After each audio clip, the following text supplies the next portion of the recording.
Let's learn Excel pivot tables, pivot charts, how to change the theme color, slicers, and more in just 4 minutes. First is the pivot table. Let's hit Control Shift, right arrow, down arrow to select everything and go up to Insert Pivot Table, hit OK. We want our rep information in the top charts and our item information in the bottom charts. So this first one is going to be rep in units. We want to know the number of units each rep sold. Copy and paste that. And let's show field list when it disappears on you. Uncheck units and recheck sales. So now we've got our reps by sales up at the top, or sales by rep, I should say. And I'm selecting those to copy paste again. Now on the bottom, we're going to go up to show field list again, and we want to change this around a little bit so that the bottom is going to be the vehicle name or our item name. And we want units on the left, and then the right chart to show us every item that was sold and how much money it was, or how much revenue generated. So now we've got our item and sales at the bottom right. Pivot charts are real easy to insert. It's almost like a regular chart. You just go up to Pivot, Table Analyze, and then Tools and select your chart. So we're going to do column charts for the left for the units, and then the sales charts are going to be Pivot Table Tools, and these are going to be bar charts. Hit OK, and you're just repeating this step 4 times. And we're going to roughly move these into place and resize. We will go back and fix these in a little bit. It just makes it easy to insert all of them if you've got them roughly in place where you'd like them. Last time, bar again, hit OK. And let's resize this roughly to get in place.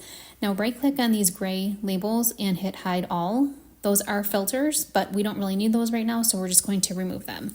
Then let's click on the legend. This is really straightforward in these charts we're doing, so we don't really need a legend, and you just press the delete button. Now you can drag the width of that, or the height of that row, and this is going to give you space now to add a title. So if we merge and center, it's fine because there's no filtering needed or anything like that. And then we're going to format to make sure that our title is really visible. Let's change the font to white, and it's starting to come together. Now for most dashboards, I don't like to see grid lines, so I'm going to go and uncheck those by going up to the View, Show, Uncheck Grid Lines. And then let's right click and insert a couple rows here just for more space.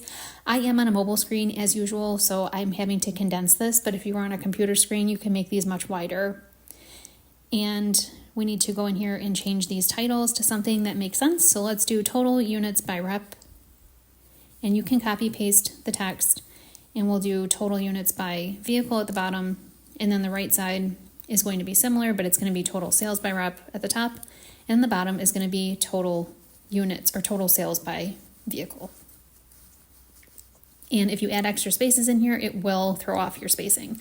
Now I paused the video to do some resizing, so you don't have to sit here and watch that, but go ahead and resize however it makes sense for you. And then let's go up to Quick Styles and let's change all of these to be that dark gray background, and the data labels are already there. Quick Styles makes it really easy to make your charts look nice. So next I'm going to zoom in here just a little bit, and then we're going to insert our slicers. So in order to do that, it is easy to just click on the chart and then go up to filters and hit slicer. And let's say by region. So we want to be able to filter all of this information by region, so we can determine where the best locations are or where the results are at by location.